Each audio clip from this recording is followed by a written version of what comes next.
Hello students, आज हम आपको 11th का कॉम्प्लेक्स नंबर चैप्टर करवाने वाले हैं। उससे पहले मैं आपको बेसिक कुछ करवाने वाली हूँ। बेसिक कॉन्सेप्ट है जो आपको एक बार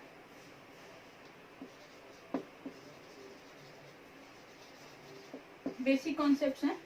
जैसे आपको अभी तक आपने 10th तक आपने जो भी नंबर पढ़े हैं वो रियल नंबर्स पढ़े हैं, और रियल नंबर्स के अंदर कैटेगरी क्या होती है? Real number. नंबर 1 पे क्या होते हैं? इंटीजर। इंटीजर में क्या आते हैं? 1 -2, इस टाइप से हमारे पास ये सारे इंटीजर होते हैं। और अब इसको हम डिनोट कैसे करते हैं? जेड से। पॉजिटिव को जेड प्लस और नेगेटिव को जेड माइनस से डिनोट किया जाता है। ओके, और उसके बाद होता है होल नंबर। होल नंबर इसको हम डब्ल्यू से डिनोट करते हैं। होल नंबर में कहां से नंबर स्टार्ट होते हैं? 0, 1, 2 अप टू इंफिनिटी तक होते हैं। ठीक है, और इसमें हमारे पास नेचुरल नंबर इसको हम एन से डिनोट करते हैं। ये 1 से स्टार्ट है, 1, 2, 3 अप टू इंफिनिटी। उसके बाद हमारे पास होते हैं rational number in the form of P by Q are called rational number. इसको हम डिनोट करते हैं Q से। ओके, और इरेशनल नंबर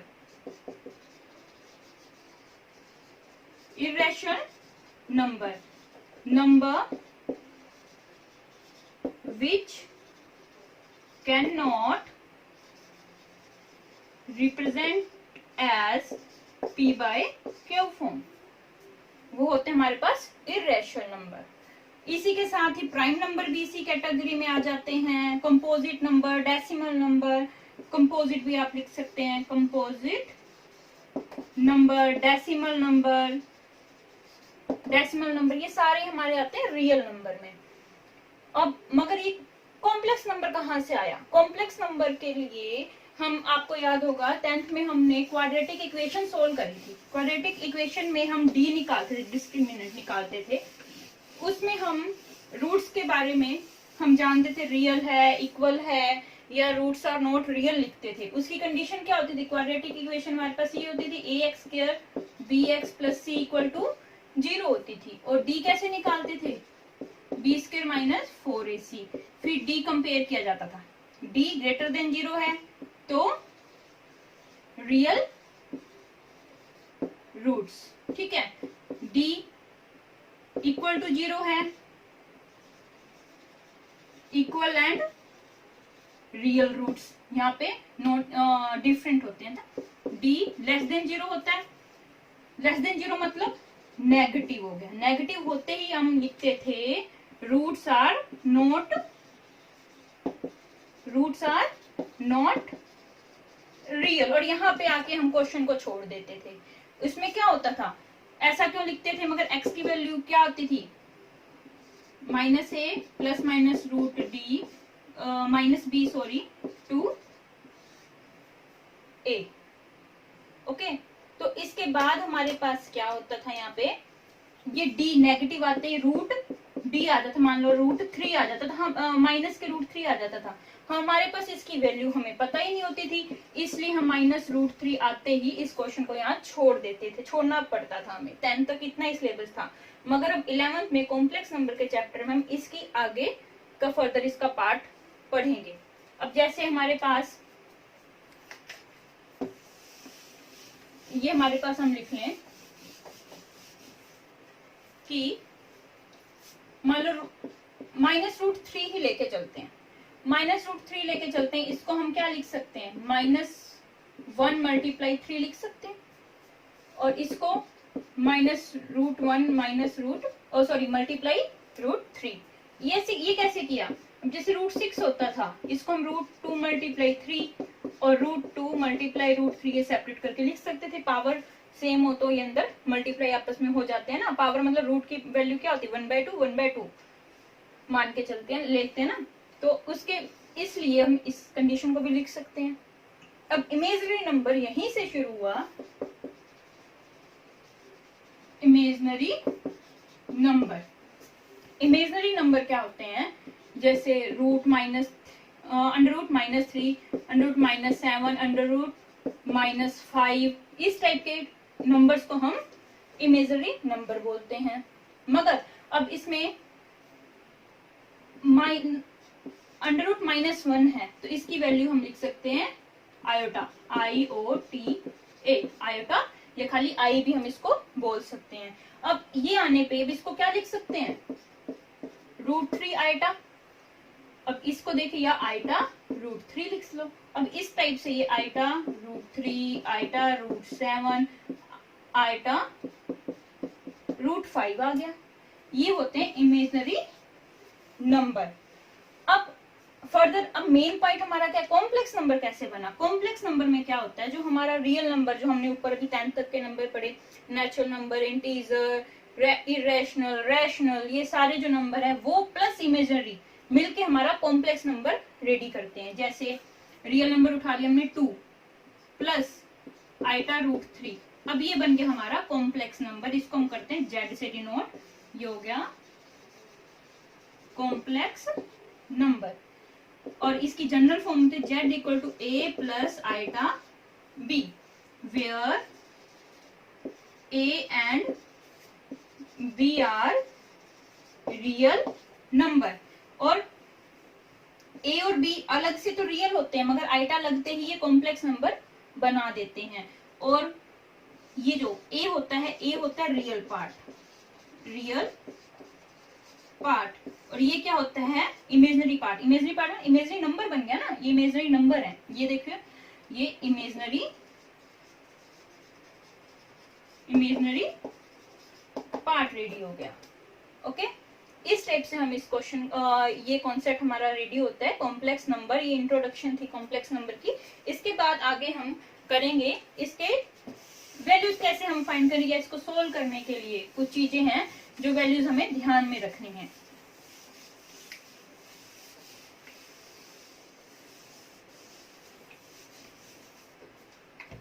अब ये देखिए, मैंने अभी क्या मतलब बोला, -1 मतलब आयोटा होता है। ओके, और आयोटा मल्टीप्लाई आयोटा मतलब आयोटा का स्क्वायर निकालना है। इसकी वैल्यू क्या होगी बताइए, अभी बताया ना, ये होता है हमारे पास आयोटा की वैल्यू। अब ये क्या हो गया, बेस सेम है, पावर ऐड होगी, -1 की पावर 1 होगी, तो ये -1 हो गया। हम इजिली याद रख सकते हैं आयोटा स्क्वायर की वैल्यू क्या होती है, -1। इसी तरीके से आयोटा 3 की, आयोटा 3 को हम आयोटा स्क्वायर इंटू आयोटा लिख सकते हैं। आयोटा स्क्वायर की वैल्यू हम ऊपर से लिख सकते हैं -1 इंटू आयोटा, तो माइनस आयोटा।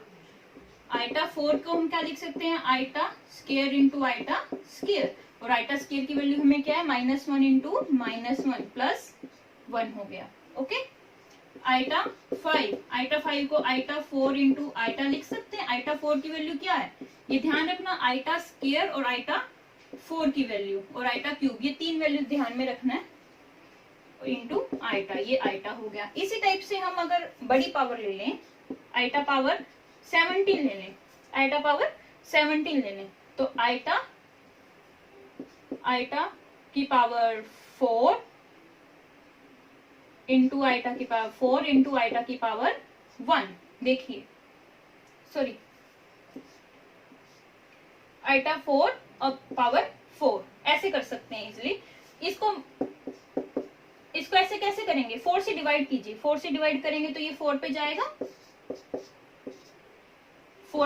16 1। अब ये देखिए, इन दोनों को आप, ये 4 को हमेशा बेस पे रखना है, और जो आया हमारा आंसर उसको ऊपर और रिमाइंडर को इनटू में लिख देंगे।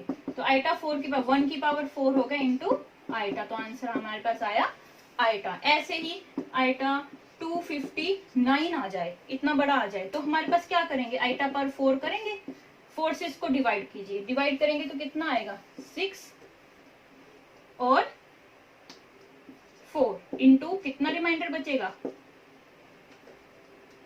3। अब ये देख लीजिए, इसको करेंगे तो कितना आएगा, अंदर बाहर की पावर हो तो मल्टीप्लाई होती है, 16 5 प्लस ये 3, देखिए 259 बन रहा है। अब ये आइटा पर 4 1 होता है, 64 इंटू आइटा, आइटा क्यूब क्या होता है, आइटा क्यूब हमने यहाँ से निकाल लिया, माइनस के आइटा होता है, ये वैल्यू आप डायरेक्ट पुट कर सकते हैं। अब ये तो 1 हो गया और ये माइनस आइटा, तो हमारे पास फाइनल आंसर क्या रहा, माइनस आइटा आंसर रहा। इसी टाइप से आप ये सारी वैल्यूज आप निकाल सकते हैं। अब जैसे अगर आइटा के ऊपर नेगेटिव वैल्यू आ जाए तो क्या करेंगे, आइटा के ऊपर नेगेटिव वैल्यू मान ले आइटा 20 माइनस के 29 आ जाए, इसको कैसे करेंगे, पहले तो नीचे ले आएंगे, आइटा 29 हो गया ये, ओके, 1 बाय आइटा 4 पावर कितना आ जाएगा 7, 28 हो गया, इंटू आइटा की पावर 1 बचेगी एक, ओके 29 हो गया, 28 प्लस 1 29। अब ये क्या 1 बाय, ये तो 1 हो गया, आइटा पर 4 1 हो गया पूरा, यहाँ आइटा 1 बाय आइटा, और ये ध्यान में रखिएगा नीचे आइटा नहीं छोड़ना, नीचे अगर आइटा आ जाए तो उसको रैशनलाइज कर देंगे, आइटा से मल्टीप्लाई आइटा से डिवाइड कर देंगे, तो क्या आ जाएगा ऊपर 1 multiply iota, iota into iota, iota का पावर 2, और आइटा पावर 2 हमें पता है -1 होती है, तो हमारा आंसर क्या आ गया, ये माइनस ऊपर दे देंगे माइनस आइटा, ओके। इस टाइप से हम ये क्वेश्चन करेंगे। और